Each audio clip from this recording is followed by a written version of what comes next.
반갑습니다. 오대영 라이브 오대영입니다. 여야 의정 협의체가 만들어질 것 같습니다. 의료 대란의 출구가 될지는 미지수입니다. 그래도 대화의 물꼬를 텄다는 점에선 긍정적입니다.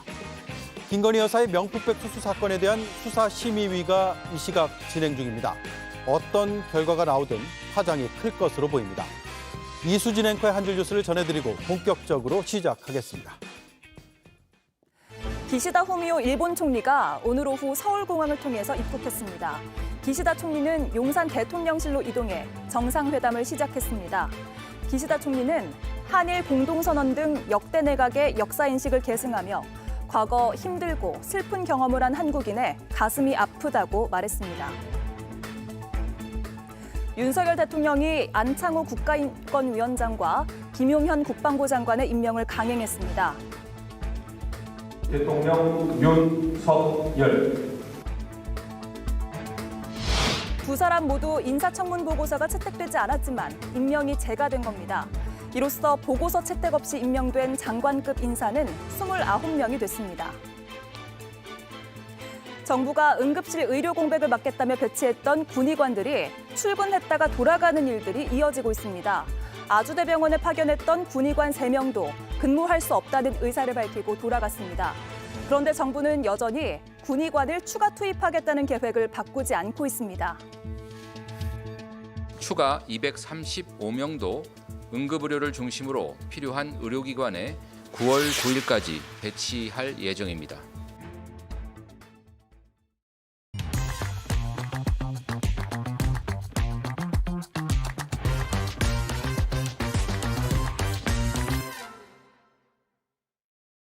일단 박민수 차관에 대한 경질은 반드시 필요하다고 봅니다.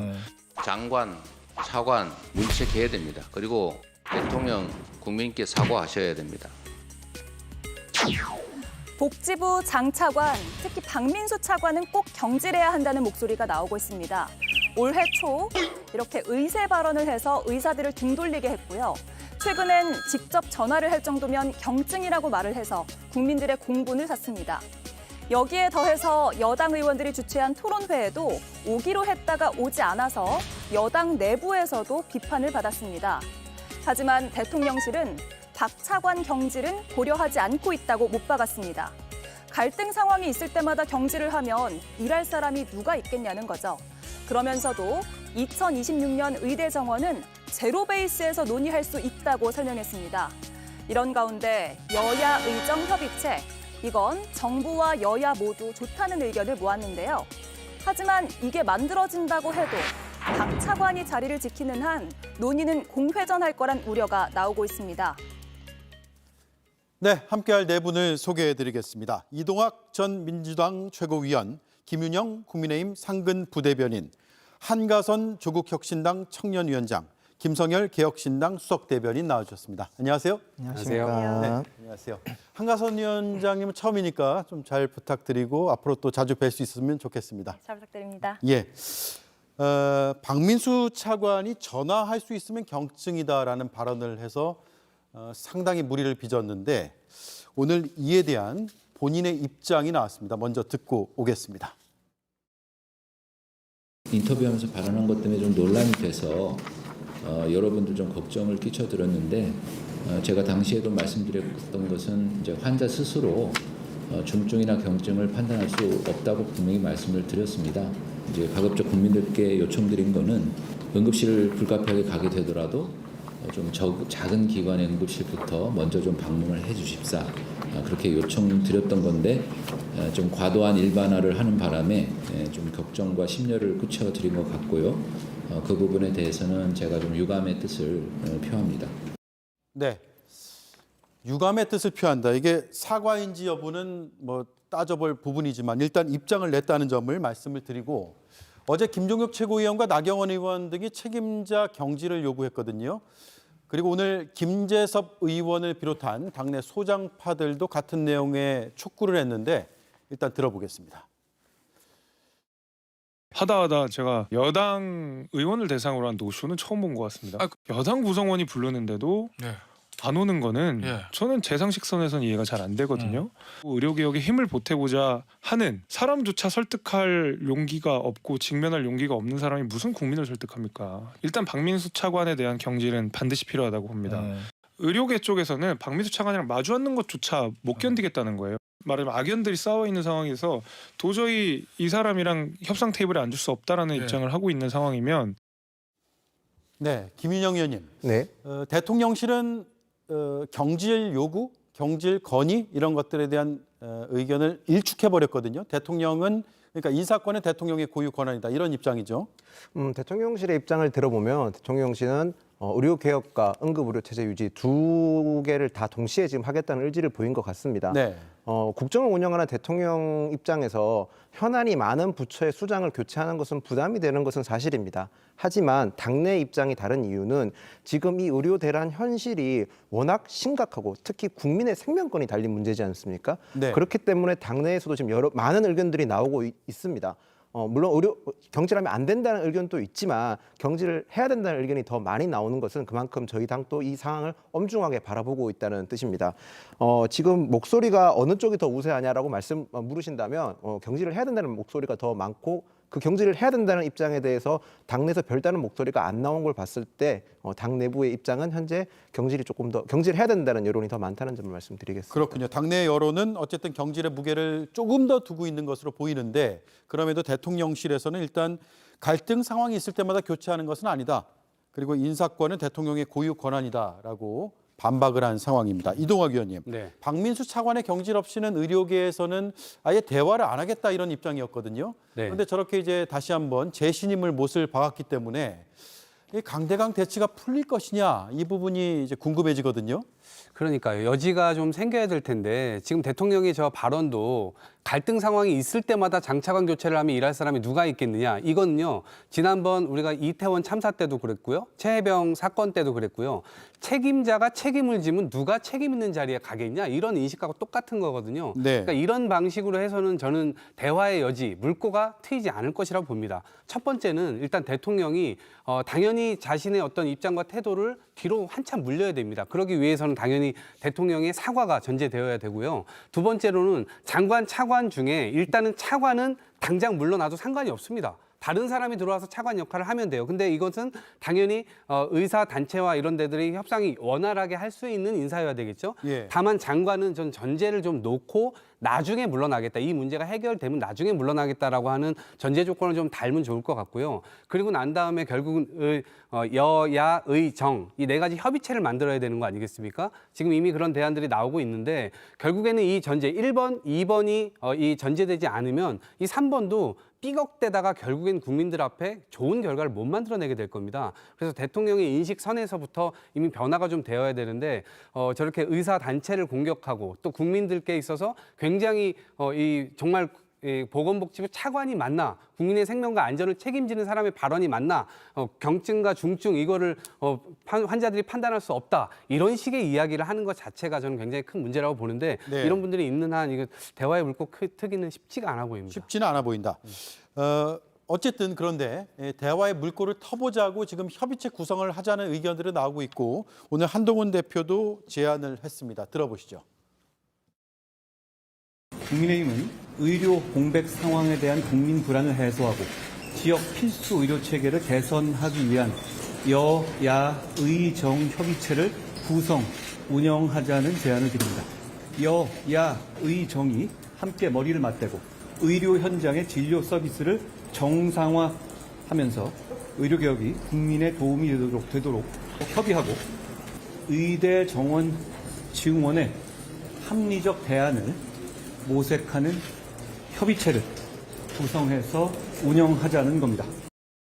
네, 이런 제안에 대해서 대통령실은 긍정적이다. 의료계가 대화의 테이블에 나오는 것이 우선이다라는 입장을 밝혔습니다. 그리고 의대 정원 문제는 의료계가 합리적인 안을 제시하면 언제든지 제로 베이스에서 논의할 수도 있다라는 취지의 대통령실 고위 관계자의 설명이 있었습니다. 김인영 의원님, 지금 박민수 차관 경질 문제는 받지 않는다라고 하지만 이 협의체 자체는 긍정적으로 보고 있는 것 같아요. 그러면 지금보다는 상황이 좀 나아질 수 있는 겁니까?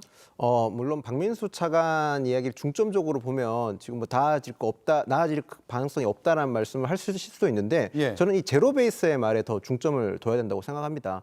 기존까지 강대강, 의료계와 대통령실이 강대강 대치가 이어졌지 않습니까? 그런 상황에서 대통령실에서 먼저 협의체를 통해서 정당하게 저희가 제대로 논의해보자고 얘기했지 않습니까? 네. 이런 상황이면 단순하게 진전 수준이 아니라 새로운 길이 저는 열렸다고 생각을 합니다. 특히 한동훈 대표가 야당을 포함시켰지 않습니까? 야당이 포함됨으로써 대표성을 가지게 되고 그 대표성이 더 커지게 된 겁니다. 그렇게 하면 의료계에서도 더 이상 대화를 피할 수 있는 명분이 더 줄어진다는 점에서 저는 굉장히 좋은 방향으로 나갈 거라 생각을 합니다. 또 네. 저는 이제 야당이 들어오게 되면 더 이상 이제 정치적 수사나 비난이 아니라 야당이 가지고 있는 대안도 들어와서 여야 의정이 함께 논의한다면 충분히 출구가 나올 거라고 예상을 합니다. 예, 민주당도 굉장히 적극적인 입장을 오늘 밝혔고요. 그래서 의료계가 동참을 한다면 협의체 구성 가능성은 점점 더 커집니다. 다만 개혁신당에서 오늘 부정적인 입장이 나왔거든요. 허은하 대표는 금쪽이 대통령 한 분이 감당 못할 일을 벌여놓아서 사태가 이 지경으로 만들어졌다. 이제야 발등에 불이 떨어져서 무슨 협의체를 만드느니 호들갑을 떠는데 기차는 이미 떠났다라는 상당히 강도 높은 비판의 입장을 냈습니다. 개혁신당은 어떻게 보세요? 이 협의체 잘 될 것 같습니까? 협의체 자체는 당연히 의미가 있다고 봅니다. 지금 의료 대란을 앞두고 있는 상황에서 대화는 반드시 필요합니다. 근데 문제는요. 손뼉도 마주쳐야지 소리가 나는 법이에요. 지금 정부, 의료계와 전혀 대화가 안 되고 있습니다. 그런 상황에서 정부가 직접 의료계한테 나와라. 그러면 안 나올 것 같으니까 네. 지금 여당 대표를 통해서 우회적으로 지금 나갔다고 저희는 생각을 하고 있어요. 그러면요. 의료계가 그동안 코로나 때 그렇게 고생하고 그러고 나서 지금 윤 정부 들어가지고 무슨 이익 집단 카르텔로 매도되고 규정돼가지고 이렇게 고생을 당하다가 그래 이제 회의 나와. 그럼 나오겠습니까? 저는 이런 식으로 정부가 의료계를 대하면 안 된다고 생각합니다. 저희가 화장실 들어갈 때와 나올 때가 똑같아야 됩니다. 도움을 청할 때는 언제고 이제 와가지고 의료인들에게 저렇게 매도를 하고 무슨 이익 집단처럼 해가지고 계속 공격을 해대다가 갑자기 이제 우리가 대화를 할 수 있으니 나와가지고 얘기를 해라. 저 같으면 안 나오거든요. 예. 그렇다면 정부가 이 대화에 대한 진정성을 보이려면요. 아까 앞에서 나왔듯이 그 책임자 경질 이런 부분도 반드시 있어야 되고요. 뿐만 아니라 저는 대통령께서 이 너무 성급한 의료 개혁에 대해서 본인의 과실이 있었다. 사과를 해야 된다고 봅니다. 대통령의 사과가 전제돼야 된다. 네, 그렇습니다. 그러지 않고서는 이 여야의 정협의체는 의가 빠진 여야정 협의체로 나올 가능성이 높다. 이렇게 말씀드리겠습니다. 그렇군요. 자, 어쨌든 협의체가 만들어지면 좋겠습니다만 어떻게 될지는 미지수겠죠. 지금 의료 현실이 상당히 어렵습니다. 그 사례들이 계속해서 나오고 있는데 70대 남성의 경우에는 대형 버스 교통사고를 당해서 하반신 등 부상을 당했는데 16곳에서 수용 거부를 당했고요. 청주에서 강원도까지 와서 치료를 받았다고 합니다. 그리고 40대 여성은 한 달치 수면제를 복용했는데 40곳에서 수용 거부가 됐고 보호자 병원 이송도 포기가 된 상황입니다. 한가선 위원님, 여야정 협의체가 가동이 된다면 이런 악순환의 고리는 그래도 좀 끊을 수 있을까요? 어떻게 보세요? 나아질지 아닐지는 함께 협의를 할 이해관계 당사자들이 어떠한 마음가짐으로 협의에 임하느냐에 따라서 달라질 것 같습니다. 지금 상황이 굉장히 심각하잖아요. 예. 도대체 어디서부터 무엇이 잘못되었길래 상황이 이렇게까지 흘렀는지를 돌이켜보면 결국은 의료개혁을 위한 첫 단추를 끼울 때 이해관계 당사자 간의 그런 시기나 방법, 절차 등에 대한 충분한 논의를 거치지 않고 정부가 일방적으로 판단하고 결정하고 추진을 했기 때문이라고 생각합니다. 네. 시민들이 아무리 의료개혁의 그 방향성에 대한 공감을 한다고 하더라도 그 과정을 함께 만들어간다는 참여의식이 없이 이 모든 혼란이 발생되었기 때문에 시민들은 의사들에 대한 야속함을 넘어 어떤 첫 단추를 잘못 끼운 정부에 대한 반발심을 가질 수밖에 없다고 생각합니다. 그렇다고 해서 우리가 정부가 잘못했네, 의사가 잘못했네 하면서 서로에 대한 탓만 하거나 이걸 정치적인 수사로 이용을 해서는 안 되겠죠. 이미 벌어진 일은 벌어진 일이고 어떻게 잘 봉합해서 시민들의 심신의 안정을 도모할 것인지 회복할 것인지에 대한 집중을 해야 되는 시기라고 생각합니다. 조국혁신당은 4일 전에 의료 대란 해결을 위한 사회적 대타협 기구 설치 촉구 기자회견을 진행했습니다. 네. 지금은 여당 야당 할 것 없이 이 필요성에 대한 공감을 하고 있다고 생각합니다. 그런 차원에서 여야 의정 협의체에 대해 대통령실도 긍정적으로 반응을 한 것은 굉장히 다행이라고 생각하는데요. 여기서 하나 간과하지 말아야 할 사실은 의료개혁에 있어서 가장 큰 핵심 이해관계자, 당사자 집단은 바로 일반 시민이라는 점입니다.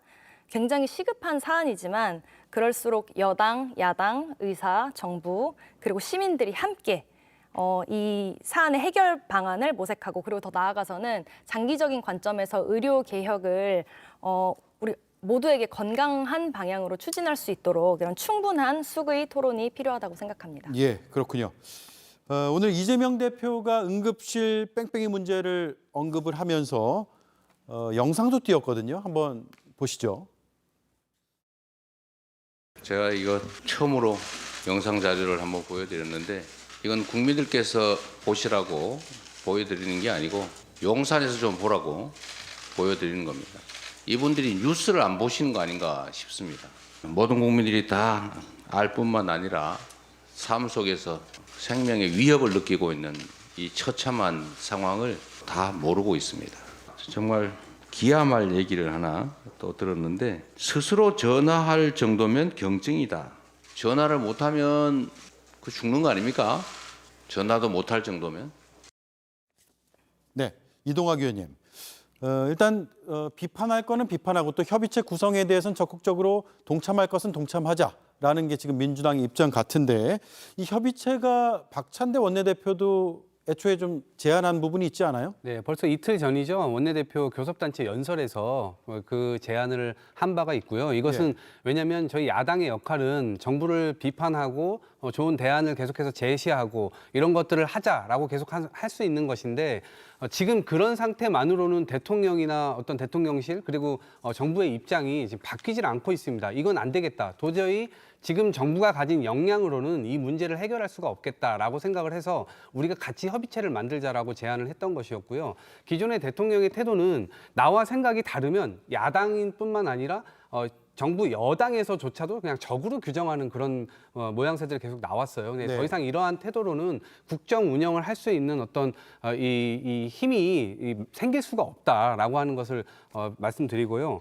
저희 민주당은 처음부터 사실 의대 증원 문제에 관해서는 찬성하는 입장이었고 다만 이 과정을 좀 잘 협의체를 처음부터 만들고 그걸 통해서 결과를 도출해 내가면서 한 발 한 발 나갔으면 좋겠다라고 계속해서 이 조언을 해드렸는데 네. 이 부분에 대해서 너무나 압수수색하듯이 압박하듯이 그리고 의사를 의세로 공격을 하면서 결국에는 이 사달이 난 거 아니겠습니까? 결국 이 문제는 크게 두 가지 문제로 볼 수가 있는데요. 첫 번째는 지금 일단 이 사달이 났잖아요. 국민들이 치료받고 싶어도 치료받을 수 없는 이 상황. 그러면 이거는 사실은 지금 현장을 떠나간 전공의들이 현장으로 돌아올 수 있는 여지를 만들어줘야 됩니다. 왜냐하면 보건복지부에서 지난해 12월에 전국 응급실에 580여 명의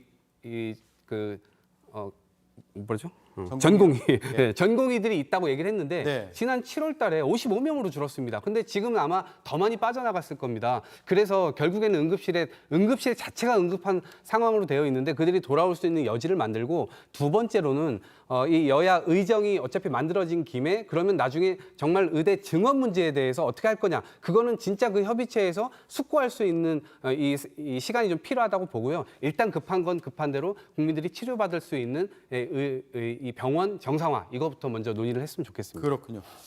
오늘 대통령 지지율이 발표가 됐는데요. 보시죠. 일단 긍정평가가 23%, 부정평가가 67%로 나왔습니다. 추세적으로는 20% 초반을 유지하고 있는 것으로 보이고요. 그런데 이제 어떻게 평가하는지에 대한 긍정과 부정평가 이유들을 세세히 따져보면 이런 결과가 나왔습니다. 긍정평가에서 두 번째로 꼽힌 이유가 의대 정원 확대예요.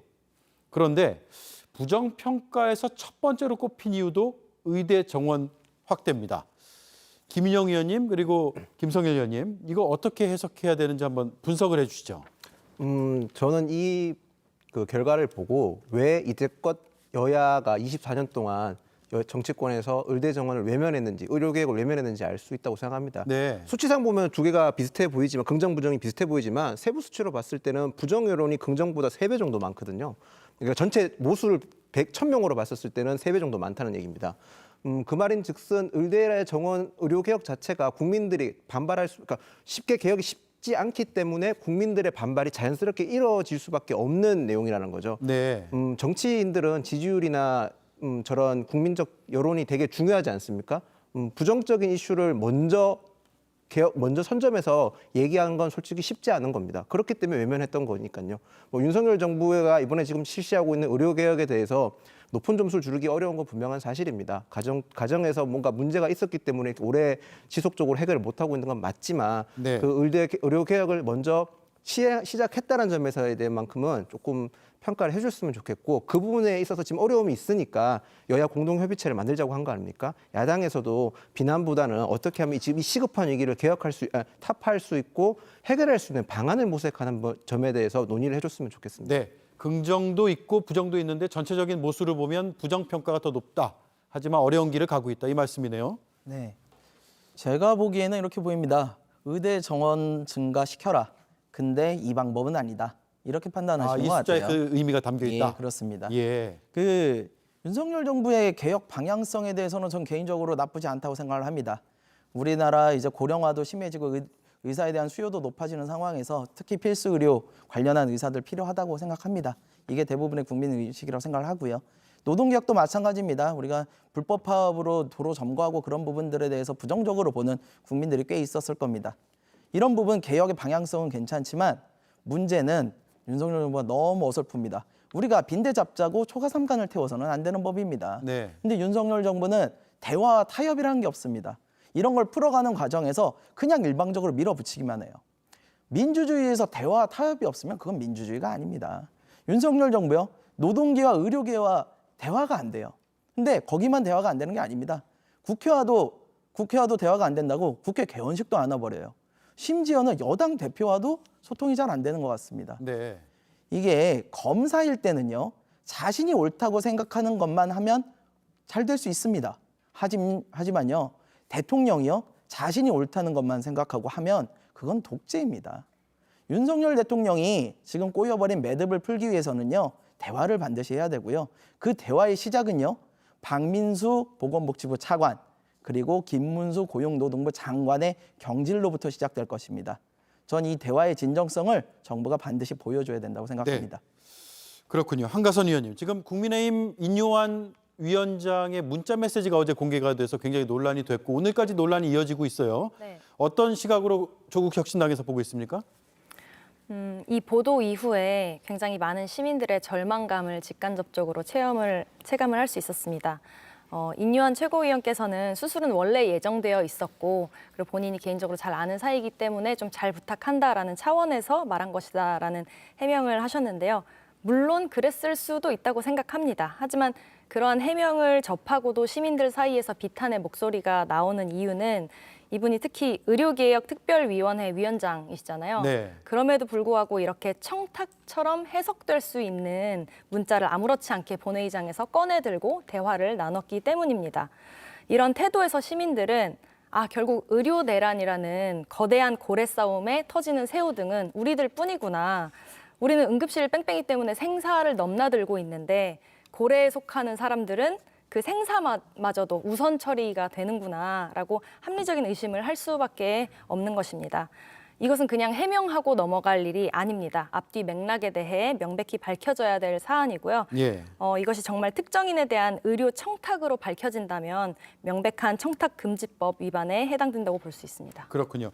이동학 의원님, 지금 민주당도 윤리위 제소를 검토 중이고 부정 청탁 가능성이 있다라는 취지의 이제 발언들이 이어지고 있는데 네. 진전된 내용이 있습니까? 지금 한가선 위원장께서 말씀하신 대로 윤리특위 제소를 검토하고 있다고 했는데 이거는 너무나 당연한 것 같고요. 그다음에 당연한 것은 권익위에서도 당연히 조사가 들어가야 된다라고 생각합니다. 네. 그리고 이건 필요하면 당연히 수사에까지 나서야 된다고 생각하고요. 아마 병원 시스템 자체가요. 지금 수십 명의 예를 들면 1시간만 응급실 앞에 가서 앉아 있으면 수십 명의 사람들이 지금 뺑뺑이를 돌아간다는 거 아닙니까? 치료를 제대로 못 받고 그러한 현실에서 여당의 이 의료개혁특위위원장이라는 분이 어떻게 저렇게 사사롭게 일을 하는 듯한 어떤 그런 모습들이 보여지다 보니 당연히 국민적 공분은 심할 수밖에 없고요. 그러면 여당 최고위원들한테 응급실 급한 사람들은 이 인요한 최고위원에게 연락을 해야 됩니까? 그건 아니지 않습니까? 그러니까 국가의 대소사를 보시는 여당의 최고위원 분께서 너무나 부적절한 처신을 했고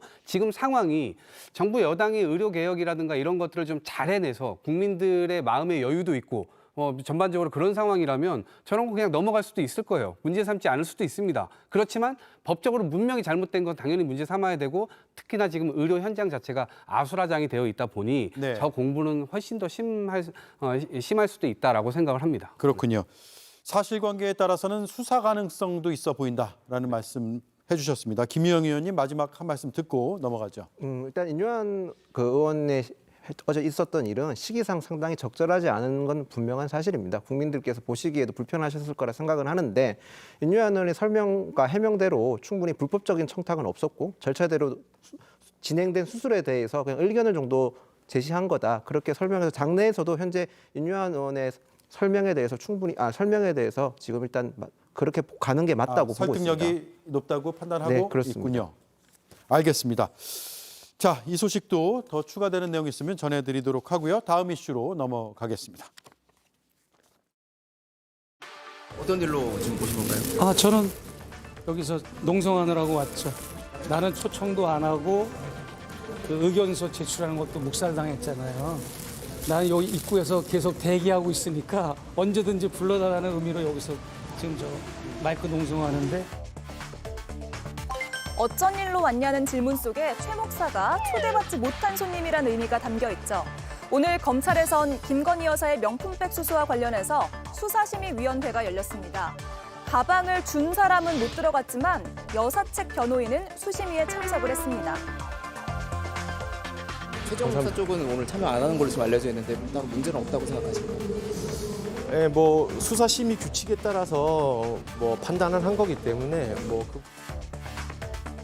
이렇게 법조계가 여사 문제로 떠들썩한 사이 정치권도 여사 이슈가 꺼지지 않고 있습니다. 바로 공천 개입 의혹이죠. 김영선 전 의원에게 김해는 어떠시냐라면서 영부인이 텔레그램을 했다는 내용인데요. 김 전 의원은 그런 일이 없다고 부인했지만 당시에 이 내용을 직접 봤다는 의원들이 있다고 합니다.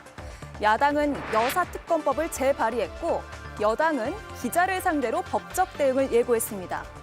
터질 게 터졌다는 반응과 신빙성이 떨어진다는 반응이 엇갈리고 있습니다. 네, 터질 게 터졌다라는 발언은 김웅 전 국민의힘 의원이 했습니다. 문제는 이 이야기를 믿지 않는 사람이 없다는 것이다. 사람들은 드디어 터질 게 터졌다라고 보고 있다라고 인터뷰에서 밝혔고요. 그때 당에서 여사한테 텔레그램 받았다라며 자랑하고 떠들고 다니는 사람이 있었다라고도 했습니다. 김인영 의원님, 이게 당의 전반적인 분위기는 아니겠죠? 당의 공식 입장은 뭡니까? 당의 공식 입장은 해당 사실은 사실 무근이고 허위 보도라고 저희가 규정을 하고 있고 언론중재위에도 해당 기사에 대해서 지금 검토를 요청하고 있고 다른 법률적인 가능한 거 있는 건지 검토를 하고 있습니다. 네. 일단 당시 당에서 공관위에 계셨던 분들은 전혀 사실 무근이라는 말씀들을 많이 하고 있습니다. 공천 과정에서는 공천 룰대로 규정대로 다 진행이 되었고 외부의 개입 여지가 전혀 없었다고 얘기를 하고 있고요. 그리고 김영선 의원 본인이 지금 당사자가 직접 당사자지 않습니까? 그분이 부정을 했는 상황이지 않습니까? 네. 거기다가 추가적으로 김영선 의원이 지금 공천 과정에서 어떤 일이 있었냐면 본인이 공관위에 면담 요청을 먼저 했고 재배치를 요청했으나 당에서 거절해서 컷오프되는 상황입니다. 그렇기 때문에 당에서는 확실히 국민의힘에서는 이 사실은 전혀 사실 무근이라는 입장입니다. 그렇군요. 한동훈 국민의힘 대표도 오늘 이에 대해서 입장을 밝혔고요. 또 민주당에서는 그와는 좀 결이 다른 입장을 냈는데 함께 들어보겠습니다. 어제 김건희 여사 공천 개입 논란도 좀 논란이 있거든요. 언론에 나오는 그런 사람들에 대해서는 컷오프 했던 걸로 저는 알고 있습니다. 특별히 제가 더 드릴 말씀은 없네요. 대통령실에서는 김영선 의원이 컷오프됐고 결과적으로 공천받지 못했으니 공천 개입이 아니라고 주장하는데 주가 조작으로 이익을 못 봤으니 주가 조작이 아니라는 말과 닮았습니다. 네, 김영선 전 의원의 입장을 보면 정체불명의 얘기다. 그런 건 받아본 적이 없다라고 경향신문과의 인터뷰에서 반박을 한 상태입니다. 이동학 의원님, 네. 이렇게 의혹의 당사자까지 반박을 하고 있는데 민주당에서는 이 의혹에 집중하는 모습이거든요. 어떤 근거나 이유가 있을까요? 일단은 2년 반 동안 정부에서 보여줬던 여러 가지 모습들, 그 과정에서 김건희 여사가 했었던 언행들, 이런 것들이 결국 뭉태기로 모여져서 네. 결국 국민들이 야, 도대체 여사가 대통령이냐, 이 나라의 대통령, 우리가 뽑아본 적도 없는 사람인데 도대체 왜 저 사람이 국정의 요소마다 나타나가지고 이러한 일들을 벌이는 거냐라고 하는 의문이 계속 커지고 있는 상황입니다. 근데 그럴 때마다 대통령실에서 제어를 하는 모습 자체가 국민들께서 좀 수긍하기 어려운 모습으로 하는 거예요. 근데 이번에도 마찬가지입니다. 그런 결과가 나오지 않았으니까 이 공천 개입이라고 하는 것은 사실 무근이다, 이런 얘기를 하는데요.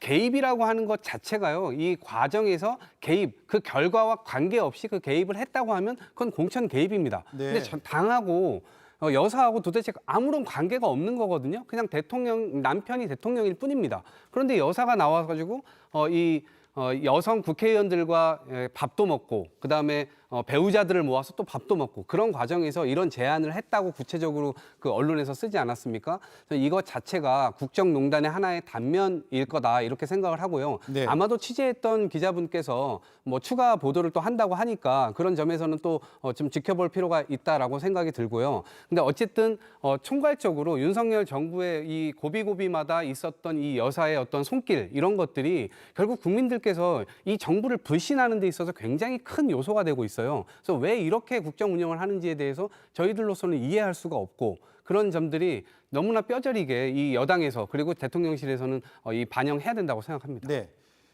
다시 한번 재반박을 들어보죠. 지금 어쨌든 공천을 받지 못했고 컷오프 됐지 않냐. 그래서 이건 개연성이 좀 떨어진다. 이런 반박의 논리였지만 그게 아니다라고 지금 재반박을 한 상황이잖아요. 그에 대한 입장은요? 대통령실에서는 일단 상식적인 선에서 해명을 했다고 생각을 합니다. 네. 공천은 결과와 과정을 통해서 다 보여지는 거지 않습니까? 근데 지금 저희 당의 지난 총선에서 저희 당에 공천 신청하셨던 분 얘기를 들어보면 다들 황당하다는 반응이 이번 사건에서 황당하다는 얘기를 많이 합니다. 네. 대표적으로 보면 용산 대통령실 출신이거나 대통령실에 가까우신 분이거나 아니면 혹은 지도부나 공관위에 가까우신 분들 중에서 저희 당 공천 시스템, 공천 룰에 을거하지 않고 공천 받으신 분이 없습니다. 그러면 공천 개입을 했다고 주장하는 근거가 빈약하지 않습니까? 네. 김명선 의원이 뭐 김건희 여사와 어떻게 개인적으로 연락했는지 그것까지는 저희가 알 수는 없지만 그 연락이 공천과 개입됐다, 공천과 연계됐다는 건 전혀 납득할 수 없는 사실이라는 게 저희 당의 입장입니다. 그렇군요. 자, 조국 혁신당과 개혁신당의 입장도 살펴보면 좀 엇갈려요. 일단 조국 대표는 김건희 여사의 공천 개입, 국정농단의 꼬리가 밟혔다라고 입장을 냈고요. 반면에 이준석 개혁신당 의원은 어제 인터뷰에서 김건희 여사 총선 개입 의혹은 완결성이 떨어진다. 지금까지 나온 사실관계들만 모아본다면 완결성은 아직 떨어지는 단계다라는 입장을 냈습니다. 김성열 위원님. 네. 그러니까 아직까지는 의혹을 제기할 수 있는 정도이지 그 이상 진전된 사실관계는 나오지 않았다라는 입장이세요? 네, 그렇습니다. 이게 총선에 개입을 했다. 우리가 알고 있는 김건희 여사님의 파워라고 본다면 예. 만약에 직접 개입을 했다면 공천이 되었어야 되는 게 아니냐라는 의심을 할 수밖에 없거든요. 네. 근데 지금 어쨌거나 김영선 전 의원께서 공천이 안 되지 않았습니까? 그러다 보니까 텔레그램 문자를 나눴다 하더라도 그것이 직접적으로 공천에 영향을 미쳤는지 여부는 지금으로서는 유추하기가 좀 어렵죠. 네. 적어도 텔레그램 문자 내용 구체적으로 어떤 내용이 나왔었는지 그 내용이 아예 공개가 된다면 우리가 그걸 보고는 판단할 수가 있겠죠. 예. 근데 지금 저 정도 내용 가지고 김건희 여사가 개입을 했다. 이렇게 말하기는 좀 너무 이른 판단이 아닌가 이런 생각을 하고요. 하지만 뭐 그렇다고 김건희 여사님께서 뭐 잘했다라고 말씀드리긴 되게 어려운 것 같아요. 아까 김웅 의원께서도 이거를 믿지 않는 사람이 없다는 게 문제다. 뭐 이렇게 말씀을 하시는데요. 그럴 만도 합니다. 지금껏 여태껏 명품백 수수라든가 아니면은 전당대회 때 나왔던 텔레그램 문자라든가 네. 이런 것들을 봤을 때 충분히 그럴 만도 하다라고 사람들이 생각을 하는 게 문제인 거죠. 그러니까 소문이라는 것은요. 그럴듯 해야지 퍼지는 법이거든요. 그러다 보니까 우리가 참외밭에서 신발끈 매지 말라 얘기하지 않습니까? 우리 김건희 여사님 참외밭에 그만 좀 들어가셔야 된다. 이렇게 예. 말씀드리겠습니다. 그렇군요. 텔레그램 문자 메시지가 공개가 된다면 또 상황이 달라질 수 있다 이 말씀인데. 그렇죠. 예. 있다면 공개될 가능성이 있겠네요, 그러면. 사실 있다면은 이쯤 되면은 공개가 될 가능성도 있고요. 네. 그거 보도한 기자랑 매체가 그 부분에 대해서 뭐 열심히 보고 있다고 하니까 나오면 그때 다시 평가를 할 수 있을 것 같습니다. 네. 반면에 조국 혁신당에서는 공천 개입 그리고 국정농단의 꼬리가 밟혔다라고 주장하는 근거 혹은 이유 들어볼까요? 우선 선거법 제9조에 보면 공무원 및 정치적 중립 의무가 있는 자는 선거 결과에 영향을 미치는 행위를 해서는 안 된다라고 명시가 되어 네. 있죠. 김건희 여사는 대통령의 배우자이기 때문에 실질적인 정치적 영향력을 행사할 수 있는 위치에 있습니다. 그렇기 때문에 특정 후보의 공천에 개입한 경우 공직선거법 위반으로 해석할 수도 있습니다. 김건희 여사가 특정 후보의 지역구 변경을 요청하거나 이로 인해서 해당 후보 또는 다른 후보에게 유리한 상황 또는 불리한 상황을 조성하는 결과를 야기했다면 네. 공정한 경쟁을 통해 후보를 선출해야 한다는 선거법의 위반에 해당된다고 생각합니다. 물론 아직 말씀하신 대로 명확한 증거로 드러난 것은 없지만 앞으로 언론이 후속 취재를 진행하고 그리고 만약에 그 텔레그램 메시지가 증거로서 밝혀진다면 큰 파장이 일 것으로 예상합니다. 네. 사실관계가 좀 더 드러나면이라는 전제하에서 법률 위반 가능성이 있다는 말씀을 해주셨고요. 보도 내용이 상당히 구체적이어서 신빙성이 있다라는 입장이신 걸로 들립니다. 이런 가운데 총선 개입 의혹까지 추가된 이른바 김건희 특검법이 또 발의가 됐습니다. 22대 국회 들어서 6번째인가요? 그렇게 되는데 일단 민주당과 국민의힘의 입장을 하나씩 들어봐야 될 것 같습니다. 먼저 이동학 의원님. 그러니까 이 건까지 저희가 오늘 넣어가지고 특검법을 다시 재발의했는데 최혜병 특검법에서도 보시다시피 처음에는 도대체 왜 임성근 사단장을 구명하려고 하는 것이지 여기에 대한 의혹으로 시작됐는데 나중에 몇 개월 딱 지나니까 대통령까지 연루가 된 거 사실이 드러나잖아요. 결국 저는 이 문제도 그러한 전철을 밟을 가능성이 굉장히 크다라는 생각인데 네. 사실은 전현직 이게 전직 대통령들을 보게 되면 가족들, 형제들 이렇게 걸렸을 때 자기 정부 내에서 수사받도록 하고 거기에서 처분받도록 했습니다. 왜냐하면 그건 적절성을 보는 것인데 국민들께서도 저 정도 했으면 다음 정부 넘어가서도 더 수사하는 것은 저거는 정치 보복이지 이러한 심리가 있기 때문에 하는데 이번 윤석열 정부 들어서는 그러한 잘못과 어떤 문제의 소지가 있음에도 불구하고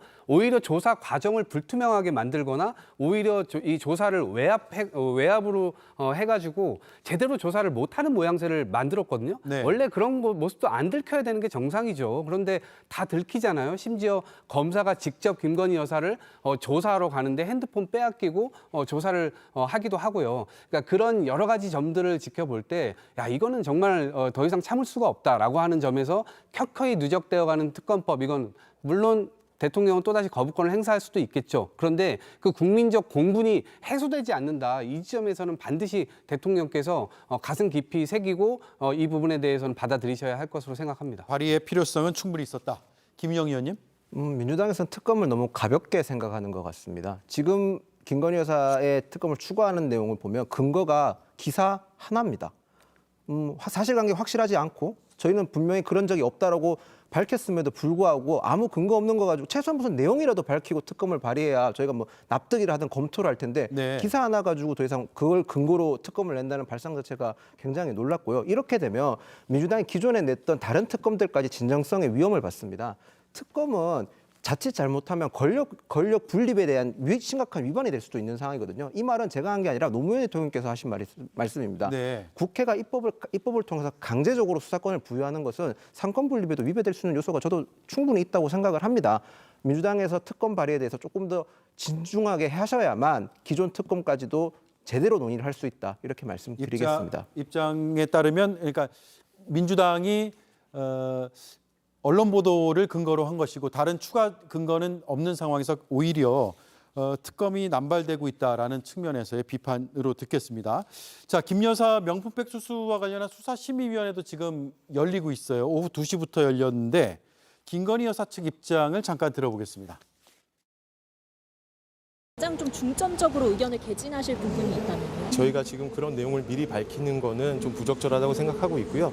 다만 뭐 직무 관련성이 없거나 뭐 대가성이 없다는 부분을 중점적으로 좀 많이 소명하도록 하겠습니다. 네. 최재형 목사 감사합니다. 쪽은 오늘 참여 안 하는 걸로 지금 알려져 있는데 따로 문제는 없다고 생각하십니까? 수사심의 규칙에 따라서 뭐 판단을 한 거기 때문에 뭐 그 부분은 뭐 법치국가에서 법에 규정된 대로 처분을 한 게 뭐 그렇게 뭐 문제가 된다고 생각하지는 않습니다. 네. 네, 반면에 최재형 목사는 검찰이 편향된 수사를 진행하고 있고 명품백을 준 자신을 참여시키지 않고 사건을 종결하려고 한다라는 반박을 하고 있는 상황입니다. 김성열 한가선 의원님, 제가 차례로 질문을 드리겠습니다. 네. 지금 수사심의위의 이 소집 절차도 문제로 보입니까? 아니면 이 정도는 할 수 있다고 보세요? 소집 절차도 문제가 있죠. 예, 일단은 검찰에 제대로 된 수사가 없었던 것이 문제고요. 예. 그 제대로 된 수사가 없었기 때문에 수사 심의를 당연히 왔어야 되는데 이거 한참 끌다가 간 거 아닙니까? 한참 끌다가 국민 여론이 너무 안 좋아지니까 야 그래도 수사 심의라도 해가지고 여론이라도 좀 잠재워보자 이런 의도로 좀 보이고요. 지금 보면은 이 문제는요 처음부터 청탁금지법 사안보다는 뇌물수수 혹은 알선수재로 봤어야 되는 상황이에요. 네. 명품백을 공무원이 받고 그다음에 여기서 공무원이라 하면 대통령과 영부인을 경제 공동체로 간주를 했기 때문에 말씀을 드리는 거고요.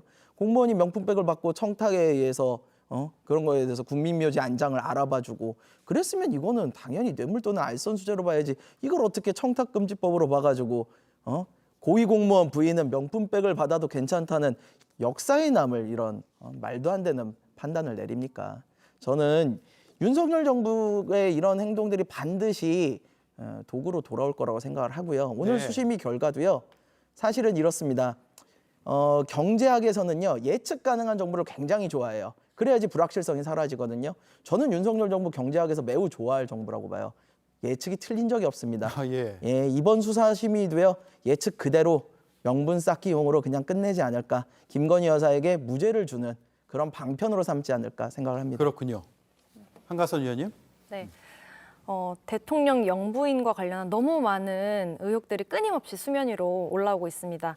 그런데 국민들은 무엇 하나 제대로 시원하게 밝혀지는 모습을 보지 못하고 또 유야무야 넘어가는 거야라는 생각을 할 수밖에 없는 상황이죠. 결국 검찰이 제대로 기능한다라는 것을 국민에게 증명해 보이려면 이런 면 저런 면 모든 면을 다각도로 바라보고 진술을 수집하고 종합적으로 합리적으로 판단을 해야겠죠. 네, 수사심의위원회가 정확히 무슨 항목으로 무엇을 검토하는지 그런 디테일을 알지 못하는 시민들이 봐도 이건 좀 딱 봐도 이상하다라는 반응들이 많습니다. 네. 아주 명백하게 당사자인 최재형 목사 측의 진술을 듣지 않고 김건희 여사 측의 일방적인 진술만 듣게 된다면 결국은 수사 심의가 아니라 무혐의에 대한 근거 자료만 수집하는 결과를 초래하는 것이라고 생각합니다. 그렇군요. 이동학 김윤영 의원님 짧게 한 말씀만 듣겠습니다. 이번 결과가 이제 오늘 밤 늦게 나올 것으로 예상이 되는데 어떤 결과가 나오든 파장은 이어질 것 같죠? 네, 그렇죠. 무혐의 나오면 최종 면죄부를 줬다 이 얘기를 듣게 될 것이고요. 다시 수사가 필요하다라고 얘기를 하면 검찰에서 그것을 다시 어떤 논리로 무마를 하게 될 겁니다. 결국에는 검찰 신뢰가 무너져 있는 상황 속에서 이 물꼬를 터가기가 저는 쉽지 않다라고 생각하고요. 검찰총장이 5월 달에 제대로 수사해서 5월 말까지 결과를 내겠다고 했음에도 불구하고 중간에 인사가 나고 그러면서 그 인사를 통해서 결국 이 수사를 외압을 가한 것이 사건의 본질입니다. 그래서 검찰 신뢰 저는 이 수사심의위원회 하나만으로 이 회복하기 어려울 것이라고 보고요. 앞으로 이 조치에 대해서 야당에서는 계속해서 적극적으로 조치 취해 나가겠다는 말씀드립니다. 네, 마지막으로 국민의힘 입장 듣겠습니다. 네, 수사심의제도는 문재인 정부에서 도입이 됐었던 제도입니다. 지금 수사심의위원들도 검찰총장이 150명에서 300명 정도 임명하게 돼 있는데요. 아무래도 지금 검찰총장이 이 수사에 대해서 의구심을 가지고 소집했지 않습니까? 그러면 중립성을 탓하기 논의하기보다는 이 수사에 대해서 결과에 대해서 기다리는 것이 맞다고 봅니다. 그렇군요. 알겠습니다. 여기까지 듣죠. 네 분 말씀 감사하고요. 다음 주에 뵙겠습니다. 고맙습니다. 감사합니다.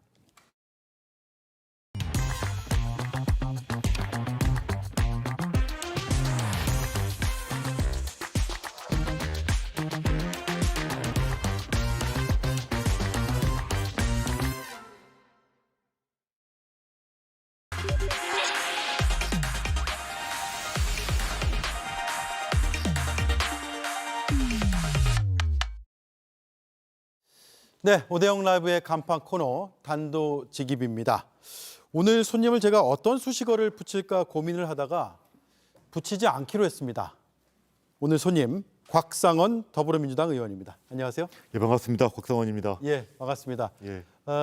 종로에서의 정치가 어떤지 궁금한데 이게 정치 1번지라고 불리잖아요. 예. 그래서 그동안 많은 거물급 정치 스타들도 배출을 했고 물론 장인이신 고 노무현 전 대통령도 포함이 돼 있죠. 예. 곽상원의 종로 정치는 뭐가 다를까요? 일단 무엇이 다른지에 앞서서 지금 좀 전에 지금 제가 기자님이라 불러드려야 되나요? 예. 앵커님이라 불러야 되나요? 예, 편하게 부르시면 됩니다. 예. 기자님께서 말씀하신 것처럼 거물급 스타 정치인들이 많다고 하셨는데요. 예, 제가 거물급 스타 정치인이 되기 위해 노력하고 있습니다. 아, 그러시군요. 일단 지난 선거를 통해서 선거 과정에서 종로 구민들께서 저의 역량과 정치적 자질을 평가해 주셔서 제가 참 매우 기쁘고 감사하게 생각을 합니다.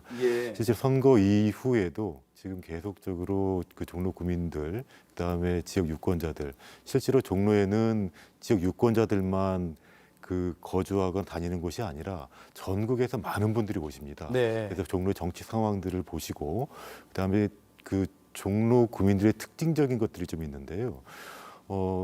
그동안 한국 정치를 견인해온 그런 자부심이 있는 그런 유권자들입니다. 그래서 그러한 정치적 욕구, 그다음에 정치적 방향을 제가 읽고 만족시키기 위해서 많은 노력을 하고 있습니다. 일단 만족을 시켜드려야 되고요. 그리고 실제로 정치는 국가를 위해서 하는 것이고 국가를 이루는 국민을 위해서 국민을 향해서 하는 것인데 실제로 그런 것들이 방향이 상실되는 경우도 있고 방향을 잃고 표류하는 경우도 있습니다. 그 표류하는 경우가 생길 때마다 제 역할을 좀 잘하려고 더욱 고심하고 더욱 행동에 진중하려고 하고 있습니다. 예, 그렇군요. 얼마 전에 이제 법원에서 2심 판결이 있었습니다. 혐의는 사자 명예훼손이고요. 그리고 피고인은 정진석 비서실장이었죠. 2심에서는 벌금형이 나왔고 1심에서는 실형이 나왔습니다. 그러니까 감형이 됐는데 이 감형을 법조인으로서 어떻게 보시는지 또 고인의 이제 사위로서는 어떻게 해석을 하셨는지가 궁금하거든요. 예, 참 오늘 이 질문을 받고 어떻게 답변을 드려야 할까 참 약간 고심을 좀 했습니다. 일반적으로는 사자 명예훼손, 명예훼손의 범죄인데요. 명예훼손의 범죄 사례로 기소된 다른 범죄들에 비해서는 상당히 중형을 받은 사례입니다. 그러니까 실형을 선고받거나 고액의 벌금형을 받은 사례가 거의 없는데 이 사례는 1심에서는 실형을 받았고 항소심에서는 고액의 벌금형을 받은 것이죠. 그만큼 사안이 엄중하다는 그런 의미입니다. 그런데 실제로 다른 언론 보도에서는 마치 사안이 좀 가벼운 것처럼 그렇게 보도된 경우가 있어요. 근데 실제 이 사건의 실체를 보면 이렇습니다. 제가 눈여겨보는 시점은 이거예요. 이 정진석 대통령 비서실장이 돌아가신 노무현 대통령의 명예훼손을 한 글을 게시를 했는데 그 게시를 한 시점이 2017년 9월 20일입니다. 노무현 대통령께서 돌아가신 때가 2009년 5월 23일입니다. 그 말은 뭐냐면 돌아가신 다음부터 8년이 지나서 본인의 정치적인 목적을 위해서 별도로 글을 게시하고 그 글을 통해서 본인의 정치적 이익을 얻으려 했다는 것이죠. 그리고 이 페이스북에 글을 게시한 것이 2017년 9월 20일인데 오늘 날짜가 2024년 9월입니다. 그러네요. 그때로부터 벌써 7년이 지났죠. 그러니까 정진석 대통령 비서실장은 본인의 글을 노무현 대통령께서 돌아가신 8년이 지나서 정치적 목적 이용을 한 것이고 그때로부터 7년 동안 정치적으로 다시 이용을 한 것이죠. 그런 사안의 의도나 목적을 보게 되면 실제로 처벌이 가벼운 것으로 저는 보입니다. 가볍다. 그렇죠. 특히나 1심에서 실형을 선고받았는데 기자님께서 기억하십니다만 1심에서 실형을 선고한 판사를 그렇게 공개적으로 많은 언론에서 비난하고 매도한 거는 저는 거의 본 적이 없습니다. 네. 보통의 경우에는 그 판결의 문제점을 지적하는 그런 기사들은 봤는데 유독 이 사건의 경우에는 그 마치 그 특정한 정치적 편향을 가진 판사가 의도적으로 높은 실형을 선고한 것처럼 네. 그렇게 한 유일한 사례였다고 기억합니다. 그렇군요. 언론에서도 이제 비방성 공격이 있었다 이 말씀이네요. 그렇죠. 예, 재판부가 2심에서 이렇게 밝혔습니다. 악의적이고 경솔한 공격으로 피해자를 비방할 목적이 보인다. 그러니까 1심이든 2심이든 상당히 적극적으로 판단한 것은 맞죠? 그렇습니다. 실제적으로 그 표현의 수위나 그 표현 이후에 이제 피고인인 정진석 대통령 비서실장이 이 글에 대해서 반성을 하지 않았고 계속 정치적 목적을 이용했기 때문에 그 표현이 악의적이고 경솔하다는 의미는 뭐냐면은 사실관계를 제대로 확인하지 않고 네. 예, 그 자신의 의도에 따라서 어떤 표현을 했다는 것이죠. 그 점이 1심과 2심에서 모두 인정된 것입니다. 예. 정진석 비서실장은 2심 판결 뒤에 권양숙 여사와 유가족에게 송구스럽다라는 입장을 카메라 앞에서 밝힌 적이 있습니다. 그 뒤에 따로 연락을 받으신 거는 없죠? 제가 전원으로 정진석 비서실장님이 그 봉화마을에 찾았다는 말씀은 들은 적은 있고요. 아, 그래요? 예. 2심 판결 뒤에요? 아마 그 판결이 나기 전에 2심 판결 전에요? 예. 2심 판결 전에 방문했다는 제 이야기를 들은 적이 있습니다. 이 그 항소심 그러니까 2심에서 1심의 그 실형을 감형을 한 주된 근거가 사실은 제가 판결문을 한번 봤어요. 판결문을 보니 이것으로 보입니다. 그러니까 최근 피해자들 측에 의사와 일정을 타진한 후 피해자들 측을 방문하여 직접 사과하고 반성하는 등 피해 회복을 위하여 노력했다. 이런 점을 지금 항소심이 인정한 것 같은데 네.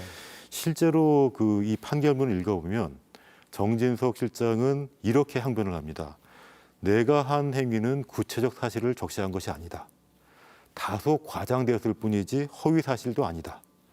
내가 진실이라고 믿었기 때문에 고의도 없다. 네. 비방의 목적도 없었다. 그럼에도 불구하고 그런 주장을 유지했음에도 불구하고 판결을 실형해서 벌금형으로 감액해 준 것이죠. 그렇군요. 그러면 송구스럽다라는 그 입장과 사과는 받아들일 용의는 있습니까? 송구스럽다는 말씀을 저한테 하시지 않았기 때문에 네. 하시면, 언론을 통해서 들으셨겠죠. 세상의 사과가 제3자를 통해서 전달받는 사과는 있을 수 없다고 봅니다. 네, 알겠습니다.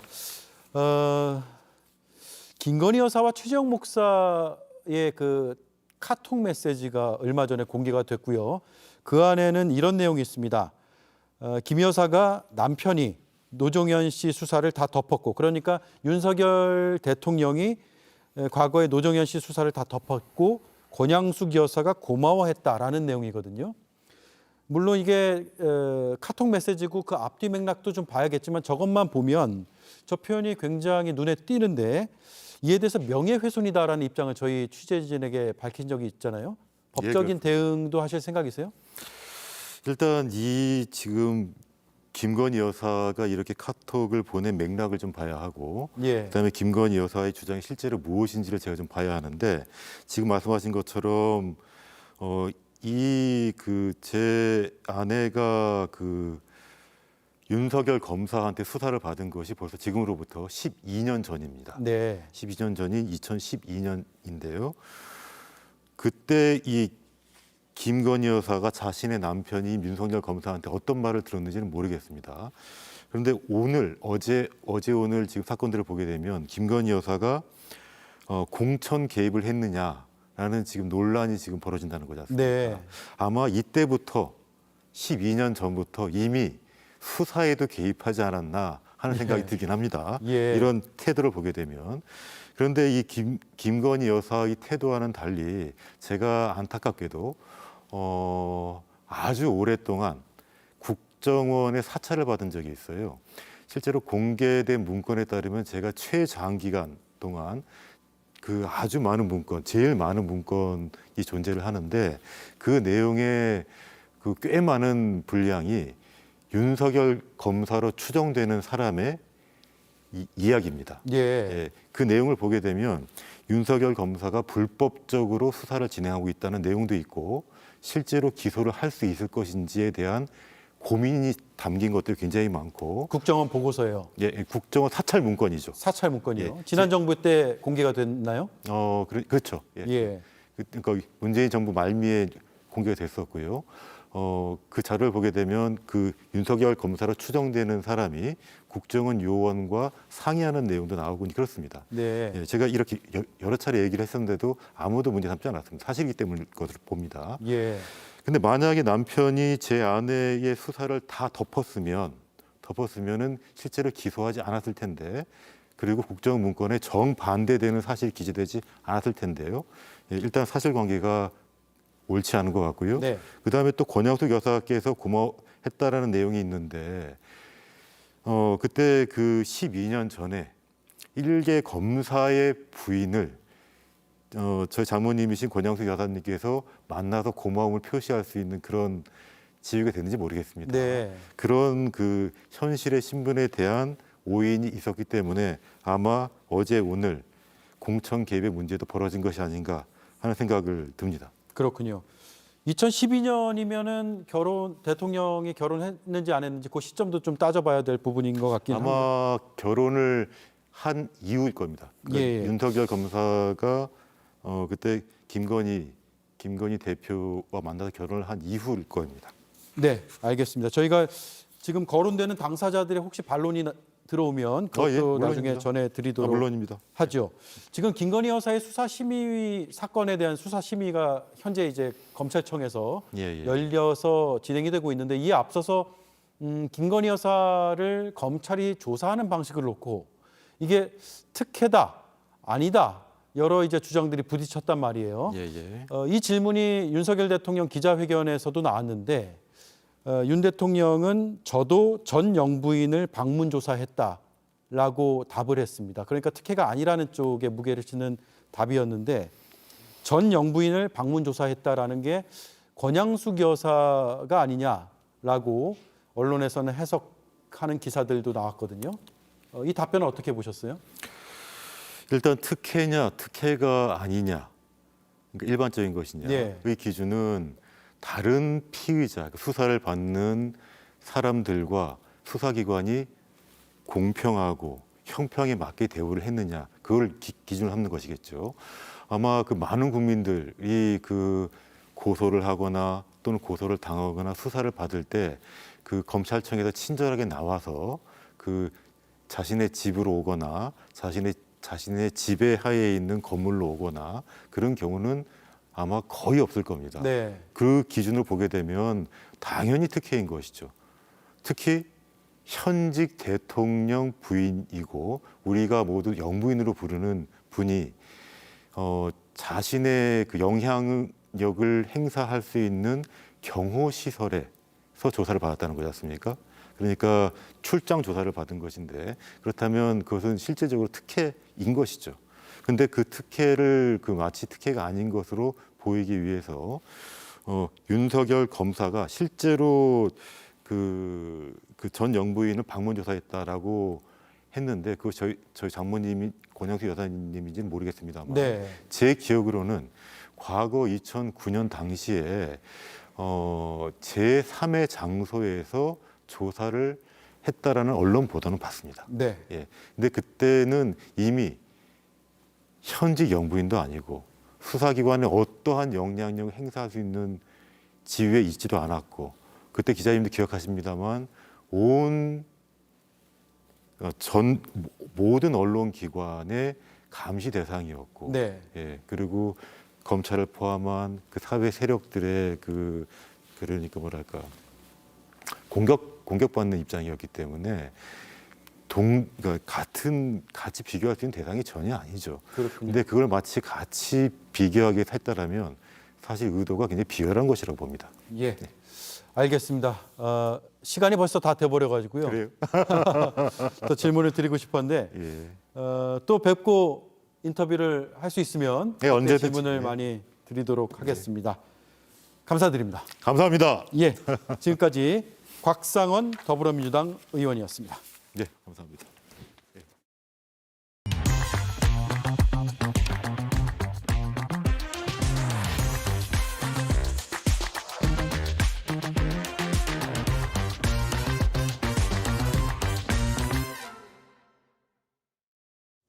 리더가 얼마나 중요한 자리인지 정확히 깨달을 수 있었습니다.